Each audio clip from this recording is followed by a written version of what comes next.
Welcome to all. तो last class में हम लोग एनिमल किंगडम में टीनोफोरा, प्लेटीहेल्मिन्थीज और स्केलमेंथीज ये तीनों फाइलम को समझ लिया था। अब उससे आगे हम लोग थोड़ा सा आगे बढ़ते हैं, एनिलिडा के बारे में समझते हैं। तो आज की क्लास में हम लोग समझेंगे एनिलिडा। तो अगला कौन सा फाइलम होगा? एनिलिडा। एनिलिडा एनिलिडा देखिए, एनिलिडा सेम बात वही होगी कि ये फ्री लिविंग भी हो सकता है, टेरेस्ट्रियल भी हो सकता है, एक्वाटिक भी हो सकता है और सम टाइम्स पैरासाइट भी हो सकता है। मतलब ये क्या हो सकता है? ये एक्वाटिक भी हो सकता है, एक्वाटिक भी हो सकता है, फ्री लिविंग भी हो सकता है और क्या हो सकता है? टेरेस्ट्रियल भी हो सकता है, टेरेस्ट्रियल और समटाइम्स पैरासाइटिक भी हो सकता है, पैरासाइटिक। ठीक है, समटाइम पैरासाइटिक। ठीक है, ओके। अब वही बात हो जाएगी। अब ये काफ़ी हायर फाइलम की तरफ हम लोग आगे बढ़ते चले जा रहे हैं। इसका जो सिमेट्री होगा वो बायलेटरल सिमेट्रिकल होगा और ये ऑर्गन सिस्टम लेवल का लेवल ऑफ ऑर्गेनाइजेशन होगा। ऑर्गन सिस्टम लेवल और क्या होगा? Bilateral symmetrical.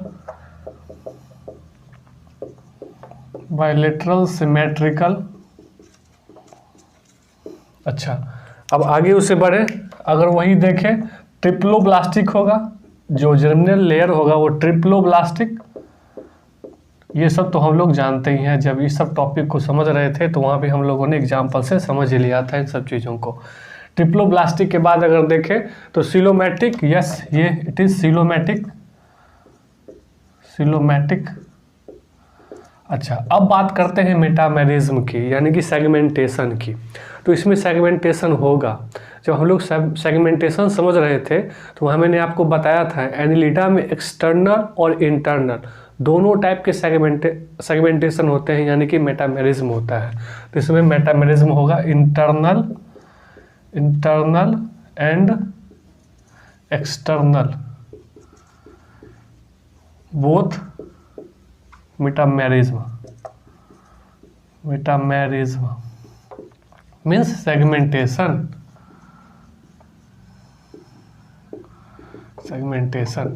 अच्छा, देखिए क्या होता है ना, ये एनिलिडा का मतलब लैटिन लैंग्वेज में ना एन्यूल्स होता है और एन्यूल्स का मतलब होता है लिटिल रिंग, इसलिए वहीं से इसका नाम एनिलिडा पड़ गया है। अगर वही देखें तो इसका जो नाम होता है ये लैटिन लैंग्वेज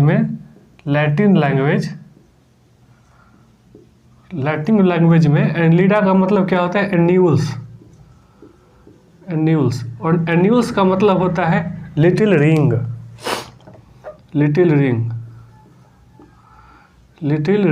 इसलिए इसका नाम जो पड़ गया है ना वो एनिलिडा पड़ गया है। ठीक है, अब क्या होता है ना कि इसमें ना एक मस्कुलर, अब चूंकि स्केलमेंथीज में हम लोगों ने देखा था कि मस्कुलर लेवल मसल्स भी इसके पास आ जाते हैं, तब ये अब एनिलिडा में हम लोग आ गए हैं तो इसमें लॉन्गिट्यूडनल और सर्कुलर मस्कुलर पाया जाता है, जिससे ये लोकोमोशन करता है। हम लोगों में भी तो लोकोमोशन क्या करता है? मसल्स क्या करता है? लोकोमोशन करता है। मसल्स के कारण ही हम लोग लोकोमोट कर पाते हैं अपने बॉडी को। तो यहाँ क्या होता है? Longitudinal and circular muscles for helping to help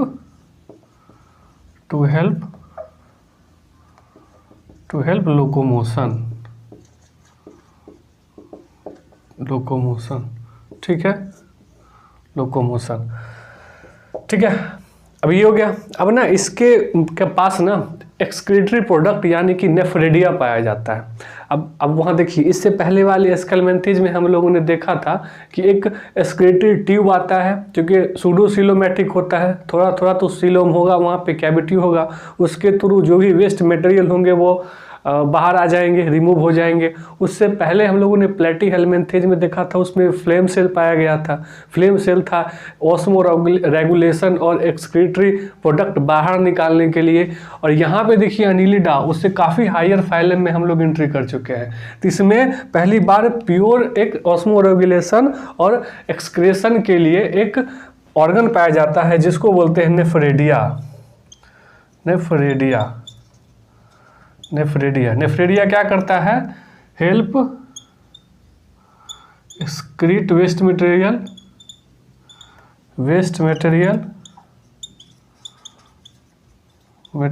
and for osmoregulation. हमारे बॉडी में किडनी भी तो यही काम करता है, ऑस्मो रेगुलेशन का काम करता है। जहाँ ये एक्सक्रीटिव प्रोडक्ट निकालेगा वहीं पे ऑस्मो रेगुलेशन का भी काम करेगा, वाटर बैलेंस बेसिकली ये मेंटेन करने का काम करेगा। तो ये नेफ्रेडिया हो गए, ये हो गए एनिलिडा।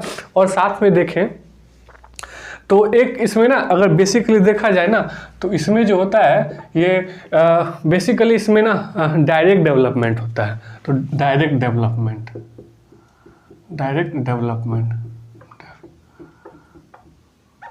मतलब ये मैच्योर बच्चे को जन्म देता है, लार्वा नहीं बनाता है। यस होते हैं मोनोसियस मतलब बाइसेक्सुअल।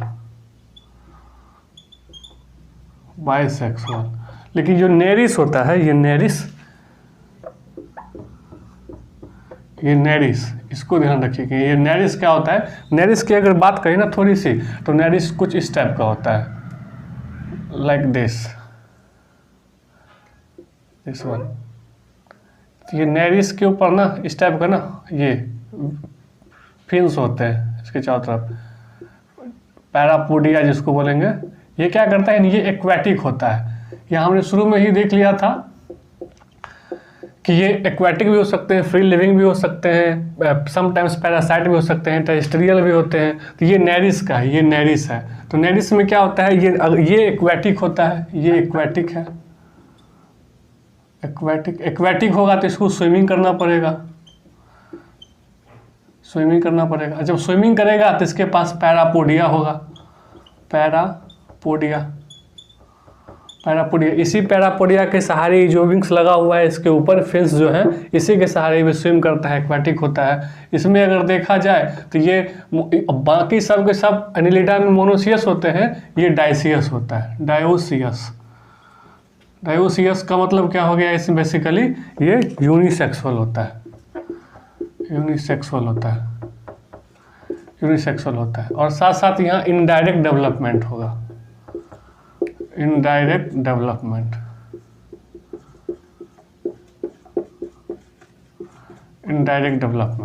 अच्छा, अब अगले चलते हैं थोड़ा सा।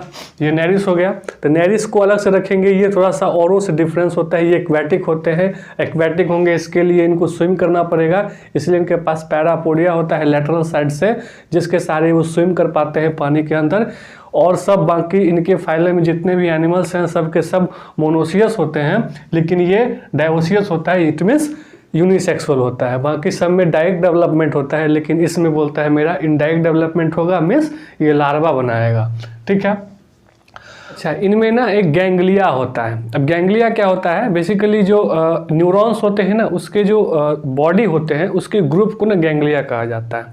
तो इनमें गैंग्लिया होता है। अभी तक नॉन कॉर्डेटा तक में ना, जैसा मैं अभी बताऊंगा ना, ठीक वैसा ही न्यूरॉन बनते हैं, मतलब थोड़े थोड़े से इनमें न्यूरल सिस्टम भी आ जाता है। तो इसमें क्या होता है? गैंग्लियन होता है, गैंग्लिया।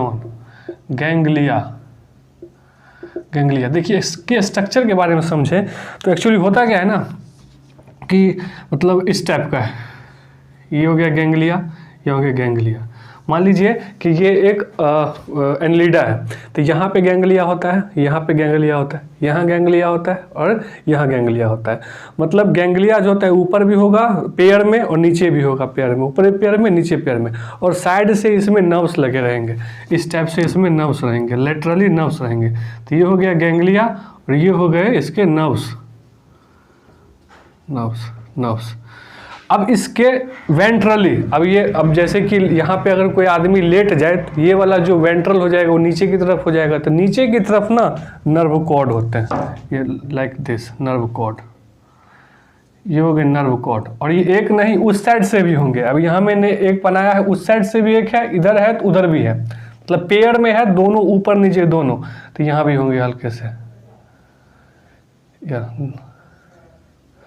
अब जी ये जो होंगे nerve code, nerve code, nerve code, ये क्या होते हैं? वेंट्रली होते हैं, वेंट्रली। अच्छा, अपने में क्या होता है? ये अपने में अगर देखा जाए तो वो हॉलो होता है, जो अपना जो नर्व कॉर्ड होता है वो हॉलो होता है, लेकिन नॉन कॉर्डेट में ना सारे के सारे इस टाइप का ही बनेगा, और सारे के सारे जो होंगे वो सॉलिड होंगे, सॉलिड, सॉलिड होंगे और पेयर में होंगे, पेयर में होंगे, मतलब ये वेंट्रली होंगे, सॉलिड होंगे और पेयर में होंगे। कौन से? ये नर्व कॉर्ड, और इसी टाइप का स्ट्रक्चर बनाएगा आगे से और उस साइड से भी, दोनों से। तो ये जो अभी तक जितने भी नॉन कॉर्डेट मिलेंगे ना, नॉन कॉर्डेटा, जिसमें रीढ़ की हड्डी नहीं मिलेगी, बेसिकली हम लोग कॉर्डेटा के बारे में समझेंगे। कॉर्डेटा होता है, नॉन कॉर्डेटा होता है। मतलब कॉर्डेटा मतलब जिसमें कॉर्ड मिलेगा वो हो जाएगा रीढ़ की हड्डी में वो कॉर्डेटा, और जिसमें नहीं मिलेगा वो नॉन कॉर्डेटा। तो नॉन कॉर्डेटा में जितने भी एनिमल्स देखेंगे ना, सब के सब ऐसे ही मिलेंगे आपको, ठीक है। तो ये गैंग्लिया हो गया। अच्छा, अगर इसकी अगर हम बात करें, इसके एग्जाम्पल की, तो एक तो हमने यहाँ पे ये बना दिया, एक नेरिस हो गया ये, और एक होता है इसमें leech, leech, leech, leech, leech क्या होता है? इस टाइप का आपने देखा ही होगा, लीच होता है रक्त, लाइक दिस, ये जो लीच होता है, ठीक है। इसमें ये होगा ब्लड सकर होता है, ये ब्लड सकर, ब्लड सकर। कभी कभी देखते हैं कि अपना काफ़ी ज़्यादा मुंह बेकार हो जाता है, फेस बेकार हो जाता है, तो लीच थेरेपी भी डॉक्टर लोग करता है पेशेंटों का, ठीक है। तो ये ब्लड सकर होता है, ये लीच होता है। तो ये it's all about the Annelida. अभी इसके बाद जो पढ़ना है हम लोगों को, अगला फाइलम ऑर्थोपोडा के बारे में समझना है। तो अब समझते हैं ऑर्थोपोडा, तो पढ़ेंगे ऑर्थोपोडा। ऑर्थोपोडा, ऑर्थोपोडा, देखिए ऑर्थो का मतलब क्या होता है? ऑर्थो का बेसिकली मतलब होता है जॉइंट, ठीक है। और पोडा मतलब पैर, जॉइंट पैड होते हैं, इसीलिए इसका नाम पड़ गया ऑर्थोपोडा। सबसे लार्जेस्ट फाइलम है, जितना फाइलम पढ़ेंगे ना 11 फाइलम, मतलब अगर दुनिया में जितने भी आप स्पेसीज देख रहे हो ना, तो उसका 2/3 ये ऑर्थोपोडा ही होंगे। तो ये क्या होते हैं? Largest phylum. ऑर्थो मतलब क्या हो जाएगा? ऑर्थो मतलब जॉइंट, पोडा मतलब पैर, पैर। तो इसके जॉइंट जो होते हैं, पैर जो होते हैं वो जॉइंट होते हैं, ठीक है। इसलिए तो काफ़ी तेज भाग पाते हैं हम लोग भी। इतना तेज क्यों भाग पाते हैं? क्योंकि हम लोग का जो पैर हाथ है वो जॉइंट है, पैर बेसिकली, इसलिए हम लोग तेज दौड़ पाते हैं। तो ये ऑर्थोपोडा होते हैं, ठीक है। इसमें देखें तो लार्जेस्ट फाइलम होता है, largest phylum, largest phylum, largest phylum पहला पॉइंट। दूसरा देखें 2/3 of all species, all species, ठीक है। अगला देखें तो इसमें बेसिकली क्या होता है, वही देखें काफ़ी हायर फाइलम है, तो इसमें क्या हो जाएगा? ऑर्गन लेवल हो जाएगा, organ system level, organ system level, system level, correct है। फिर इसमें क्या हो जाएगा? बायलेटरल, बायलेटरल सिमेट्रिकल हो जाएंगे, सिमेट्रिकल, करेक्ट। आगे बढ़ते हैं हम लोग। इसमें क्या हो जाएगा? ट्रिप्लोब्लास्टिक हो जाएंगे, ये ट्रिप्लोब्लास्टिक, ओके। आगे इसमें क्या हो जाएंगे? सिलोमैटिक हो जाएंगे, सिलो मिलेगा इसमें, सिलोमैटिक। इस कौन सी बड़ी बात है इसमें, ठीक है। मेटामेयर्स की बात करते हैं, मानिए सेगमेंटेशन के बारे में। सेगमेंटेशन जब मैंने वहाँ बताया था, तो मैंने बताया था एनिलिडा में इंटरनल और एक्सटर्नल दोनों होते हैं, बट ऑर्थोपोडा में सिर्फ एक्सटर्नल होते हैं। तो जो सेगमेंटेशन होगा, सेगमेंटेशन, सेगमेंटेशन ये कैसा होगा? एक्सटर्नल होगा, एक्सटर्नल सेगमेंटेशन होगा वो एक्सटर्नल होगा, ठीक है, ओके। आगे बात करते हैं। जहां हमने देखा था इससे पहले वाले एनिलिडा में, इसमें नेफ्रेडिया हो जाता है इसका एक्सक्रीटरी प्रोडक्ट, एक्सक्रीटरी प्रोडक्ट को बाहर निकालने के लिए जो ऑर्गन होता है। यहाँ मालपिगियन ट्यूब होते हैं, Malpighian tube, Malpighian tube, Malpighian tube very very important, इसको ध्यान रखेंगे। ये क्या करता है? ओस्मो रेगुलेशन और excrete out waste material and help for osmoregulation. ठीक है, ओके। अब इसके आगे तो हम पढ़ें, इसकी जो होती है ना, ये ना मतलब काइटिन का इसके ऊपर ना लेयर होता है। ऐसा कहा जाता है कि जो अगला वर्ल्ड वॉर होगा ना, उसमें सब के सब दुनिया में जितने स्पेसीज हैं ना, सब के सब मारे जाएंगे, लेकिन ये कॉकरोच बचा रहेगा। क्यों बचा रहेगा? क्योंकि इसके ऊपर जो होता है ना, ये काइटिन की लेयर होती है। काइटिन काफ़ी ज़्यादा सख्त प्रोटीन होता है, पॉलीसेकेराइड होता है वो। ठीक है, तो ये इस पर क्या होता है, काइटिनस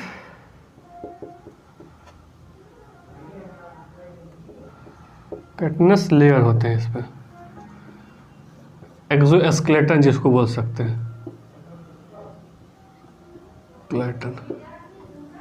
ठीक है, अच्छा अब हम लोग थोड़ा सा और आगे बढ़े। इसके अगर थोड़ी सी स्ट्रक्चर की बात करें ना, तो इसमें ना कई सारे क्लास होते हैं। इंसेक्टा क्लास होता है, अभी एग्जाम्पल में हम लोग समझेंगे।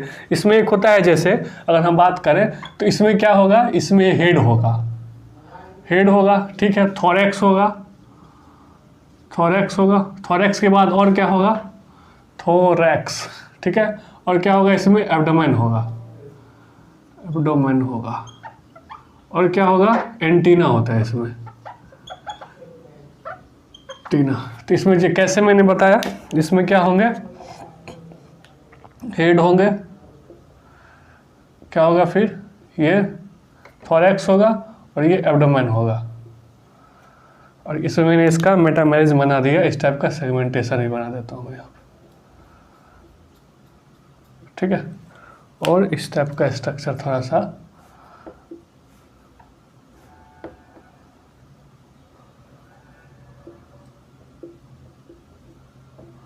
ठीक है, और क्या होंगे, इसमें कंपाउंड आइज होंगे, कंपाउंड आइज।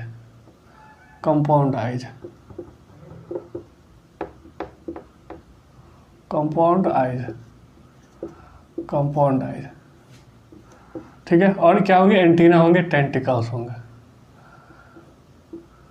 इसके सहारे ही वो सेंस करके आगे बढ़ेगा। ठीक है, तो ये हो जाते हैं कौन से, ये ऑर्थोपोडा। ठीक है, और काइटिन का इसका एक्सोस्केलेटन जो ऊपर से लेयर होगा। ठीक है, और अगर बात करें इसमें क्या होता है, ऑस्मो रेगुलेशन के लिए जैसे मैंने बोला, यहाँ पे एक मालपिगियन ट्यूब होता है और बुक लंग्स भी होते हैं, बुक गिल्स। देखिए बुक गिल्स मैंने क्यों बोला, क्योंकि ये ना मतलब हर जगह होंगे।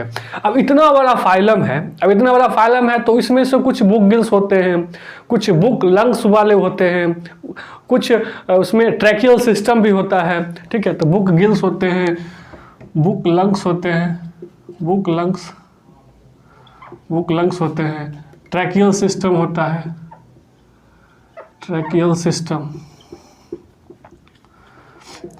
बुक गिल्स होंगे, बुक लंग्स होंगे, ट्रैकियल सिस्टम होगा, मालपिगियन ट्यूब होगा फॉर ऑस्मो रेगुलेशन। ठीक है, तो ये वो चीज़ हो जाते हैं। अगर हम लोग यहाँ पे इस पॉइंट को लिखें, तो ये जो होते हैं ना, बेसिकली इतना बड़ा फाइलम है, तो हम लोग कह सकते हैं कि तो मोस्टली डायोसियस,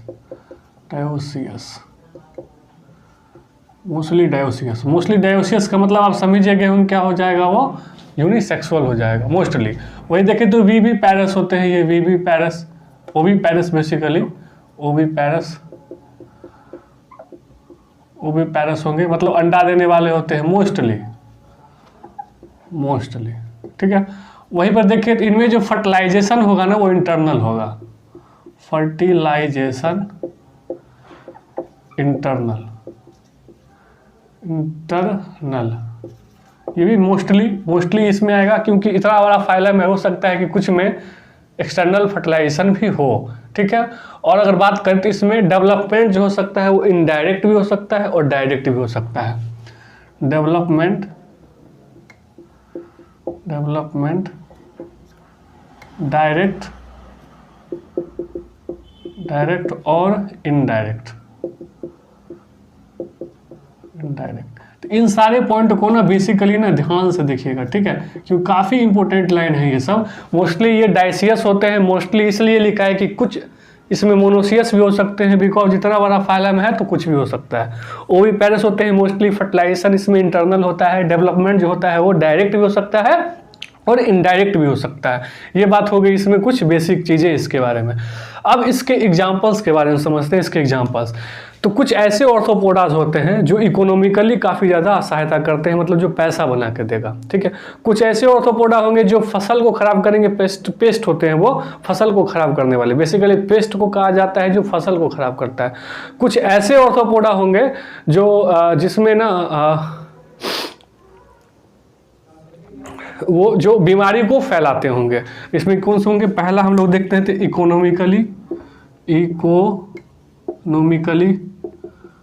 इकोनॉमिकली, ठीक है। इकोनॉमिकली हम लोग देखें तो एक होता है इसमें एपीज कौन से होते हैं? वही मधुमक्खी जो होते हैं, ये क्या होते हैं? हनी बी हो गया, ठीक है। अगर वही बात करें तो इसमें एक हो जाता है बॉम्बिक्स, सिल्क वर्म जिसको बोलते हैं, बॉम्बिक्स, ठीक है। Silk worm, silk insect basically, silk, ठीक है। और देखिए इसमें और कौन सा हो सकता है? इसमें एक होता है इसमें लेसीफेरा, ये क्या होते हैं? ये लैक इंसेक्ट होते हैं, चूड़ियों में जो बना के देते हैं ना लैक, वो लैक इंसेक्ट, ये इकोनॉमिकली बेस्ड हो गए, ये इकोनॉमिकली हो गए। जो इकोनॉमिकली जो पैसा बना के देते हैं इंसेक्ट, वो इसके एग्जाम्पल हो गए। एपीज हो गया, बॉम्बिक्स हो गया, लेसीफेरा हो गया, ठीक है। अब अगर बात करें जो बीमारियां फैलाते हैं, डिजीज, अच्छा, DISEASES, वेक्टर के रूप में होते हैं। वेक्टर मतलब क्या होता है? वेक्टर मतलब वो कि इसमें ना मतलब इसकी वजह से ही बीमारियां होगी। अब जैसे कि एक मॉस्किटो होगा, फीमेल मॉस्किटो होगी, उसके ऊपर वो जो बीमारी करने वाला जो प्रोटोजोआ होगा, चाहे कुछ भी होगा, वो उसके ऊपर आ जाएगा। और जब वो मच्छर किसी स्वस्थ इंसान, हेल्दी इंसान को काटेगा तो उसको वो बीमारियां हो जाएगी। जैसे एक होता है Anopheles mosquito, female Anopheles mosquito, malaria करता है, प्लाज्मोडियम नाम का प्रोटोजोआ उसके पास होता है। एक क्यूलेक्स होता है, वो क्या करता है? फिलारियासिस करवाता है। वहीं अगर देखें तो एक होता है इसमें एडिस, जो डेंगू करवाता है। तो इसमें कौन कौन सा हो जाएगा? एक हो जाएगी एनाफ्लीज, स्पेलिंग क्या होगा?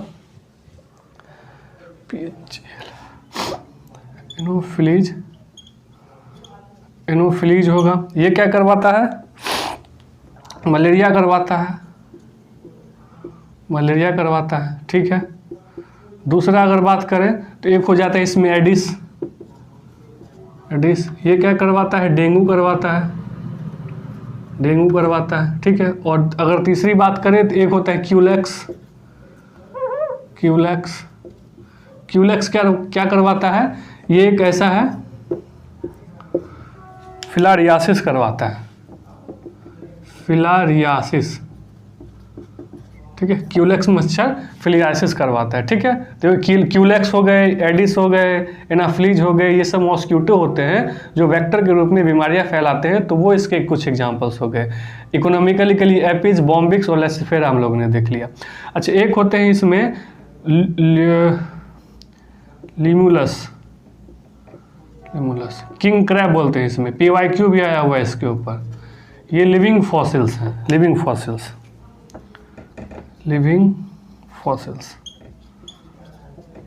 देखिए लिविंग फॉसिल्स का मतलब क्या होता है ना? फॉसिल्स मतलब होता है जो मर चुका है, और लिविंग मतलब जिंदा, ऐसा नहीं है। लिविंग फॉसिल्स का मतलब होता है जो बहुत साल पहले था, उसके टाइम का जो जानवर होता है ना, उसके टाइम का जो ऑर्थोपोडा था वो अभी तक है। तो किंग क्रैब होता है लिमुलस, ठीक है। इसमें एक होते हैं प्रॉन क्या होते हैं? ये प्रॉन जो होते हैं वो ये झींगा, समझ ना, झींगा मछली जो खाते होंगे, बेसिकली एक्वेटिक हो गए ये ना, एक्वेटिक हो गए। बटरफ्लाई हो गया, ठीक है। इसमें एक टिड्डा आता है लिकोस्टा, एक इसमें लिकोस्टा आ जाएगा, पेस्ट को खराब करने वाला, पेस्ट वाला लिकोस्टा, लिक्वेस्टा, ठीक है, ये सब ध्यान रखिएगा। ये सब लिक्वेस्टा आ जाता है बेसिकली टिड्डा होता है, टिड्डा, टिड्डा, ठीक है। तो ये हो गए आपके ऑर्थोपोडा के बारे में। तो ये है ऑर्थोपोडा, तो इसको थोड़ा सा ध्यान रखिएगा, ठीक है। एनिलिडा हम लोगों ने समझ लिया, ऑर्थोपोडा समझ लिया। बेसिकली इसमें क्या होता है ना, याद करने का थोड़ा सा होता है, ध्यान से 4 बार 5 बार अगर पढ़ोगे आप तो आराम से ये याद हो जाएगा, ठीक है। ये हो गया एनिलिडा और ऑर्थोपोडा। तो आज का छोड़ते हैं, कल हम लोग पढ़ेंगे अगले वीडियो में मोलस्क के बारे में और इकायोडर्मेटा, हेमिक्वाड्रेटा, इन तीनों को एक ही बार में निपटा लेंगे, फिर क्वाड्रेटा में चले जाएंगे। क्वाड्रेटा थोड़ा सा लंबा टॉपिक होगा, तो क्वाड्रेटा, उसके बाद एनिमल किंगडम हमारा फिनिश हो जाएगा, ठीक है। फिर मिलते हैं नेक्स्ट क्लास में, तब तक के लिए थैंक यू।